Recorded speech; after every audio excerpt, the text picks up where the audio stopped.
ঠিক করো, ঘর ঠিক করো। তুই তো শুনলি না আমার কথা। এবার দেখো দেখো কি হাল হচ্ছে আমাদের।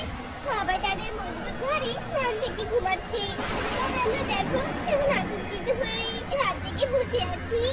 টুনি, সব আমার দোষ। কেন যে তোমার কথা আগে শুনলাম না। আজ রাতটা কোনো রকমে কাটুক, আজ সকালে মিস্ত্রি ডেকে ঘর মজবুত করে বানিয়ে নিব। কি ঘরে ছাদে ভেঙে পড়লো। না, এবার আমাদের কি হবে? সারা ঘরে যে জলে ভেসে যাচ্ছে। ঈশ্বর, তুমি ঝড় থামিয়ে দাও ঈশ্বর। ঝড় আরো বাড়িয়েছে, আমরা বিপদে পড়বো। টোনা টুনি আর তাদের মেয়ে টিনটিন যখন ঘরের মধ্যে ঝড়ের কবলে পড়ে ভয়ে গুটিসুটি মেরে বসেছিল, ঠিক সেই সময় হঠাৎই ঝড় আরো বৃদ্ধি পায়। টোনা আর টুনি গাছের ডালের ঘরটা ভেঙে নিচে বন্যার পানিতে ভেসে যায়। এদিকে টোনা টুনি তাদের মেয়ে টিনটিন বন্যার পানিতে হাবুডুবু খেতে থাকে। ঈশ্বর, ঈশ্বর, তুমি আমাদের রক্ষা করো ঈশ্বর। টোনা, টিনটিনকে শক্ত করে ধরে রাখো, টিনটিন যাতে অন্যদিকে ভেসে না যেতে পারে। টোনা, তোমার হাত কোথায়? টোনা, টোনা। টুনি, তাড়াতাড়ি একটা কলা গাছ আঁকড়ে ধরো টুনি। টিনটিন, ধর মা ধর, এই কলা গাছকে শক্ত করে আঁকড়ে ধর, যাতে বন্যার পানি আমাদের কোথাও নিয়ে যেতে না পারে। এই যে এসো, আমরা সবাই কলা গাছটাকে আঁকড়ে ধরি। টোনা, সারা রাত তো এই ছোট্ট মেয়েটাকে নিয়ে এই ঝড় বৃষ্টির মধ্যে এখানে কাটিয়ে দিলাম।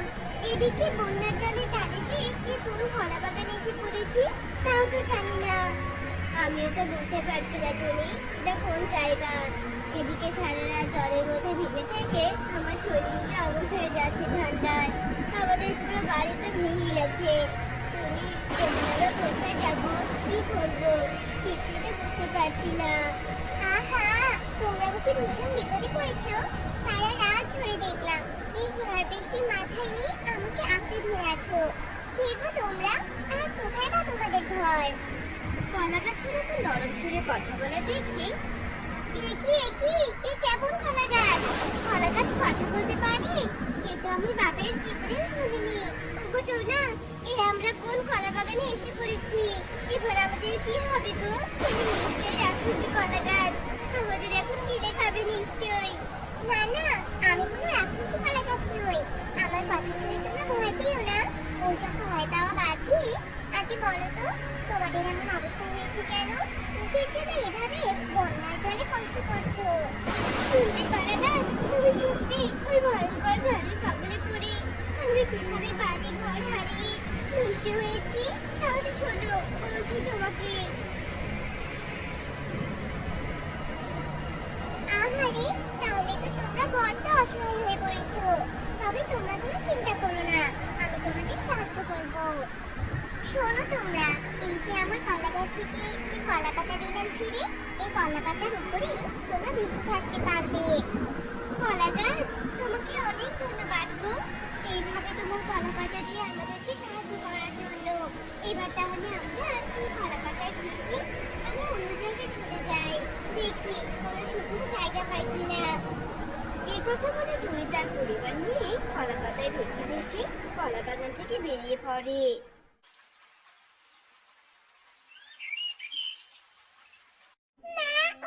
খুব খিদে পেয়েছে মা, আমাকে কিছু খেতে দাও না।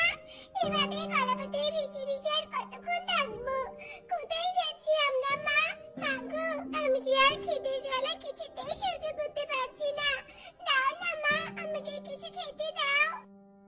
হায় ঈশ্বর, আমার এই ছোট্ট মেয়েটার ক্ষুধা এবার আমি কি দিয়ে মেটাই? টোনা গো, কলা গাছের দেওয়া কলা পাতার উপর ভেসে ভেসে তো আছি, কিন্তু আমরা যাবই বা কোথায়? যতদূর চোখ যায় শুধু দেখছি বন্যার জল আর বন্যার জল। এভাবে কি আমাদের এই কলা পাতায় ভেসে ভেসে না খেতে পেয়ে মৃত্যুর জন্য অপেক্ষা করতে হবে গো?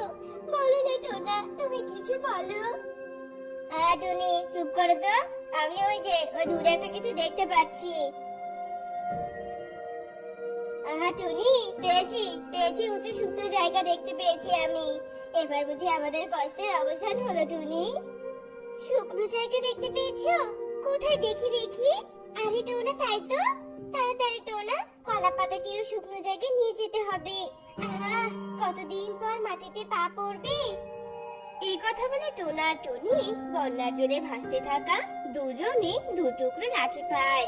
আর সেই লাঠি নিয়ে টোনা টুনি নৌকার মতো কলা পাতাকে বইতে বইতে সেই উঁচু জায়গায় যায়।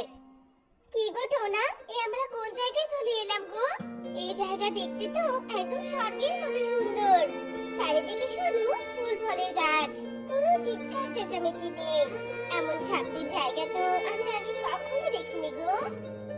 কলা পাতা থেকে নেমে আগে দ্বীপের ভিতরে চলে তো দেখি কি আছে।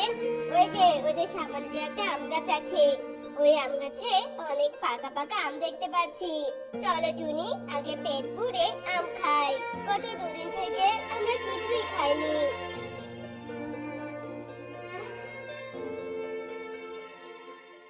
বাঁচাও, কে আছো? আমাকে একটু সাহায্য করো, আমার পায়ে কাটা ফুটেছে। আমি উঠে দাঁড়াতে পারছি না, কি ভীষণ যন্ত্রণা করছে।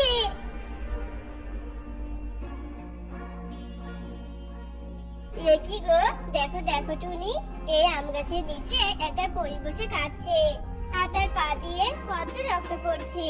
টুনি, তাড়াতাড়ি ওই যে ওই লাল ফুলটা দেখতে পাচ্ছ না, ওই ফুলটা আমাকে এনে দাও তো। ওই ফুলের রস পরীর পায়ে দিলে পরী এক্ষুনি সুস্থ হয়ে যাবে।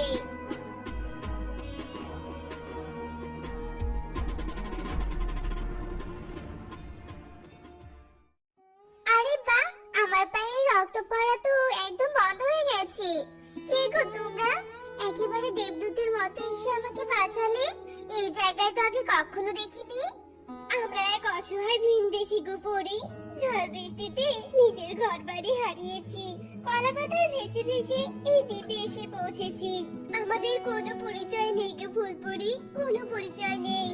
তোমাদের আর ভিনদেশী হয়ে থাকতে হবে না গো। তোমরা আমাকে অনেক বড় সাহায্য করলে, আর এই ফুলপরিকে যে সাহায্য করে তাকে আমিও সাহায্য করি। শোনো, তুমি যেহেতু ঝড়ের কারণে তোমার বাড়িঘর হারিয়েছো, সেহেতু তুমি তোমার পরিবার নিয়ে এখানেই বাড়ি বানিয়ে থাকো। এখানে তোমাদের কেউ বিরক্ত করবে না।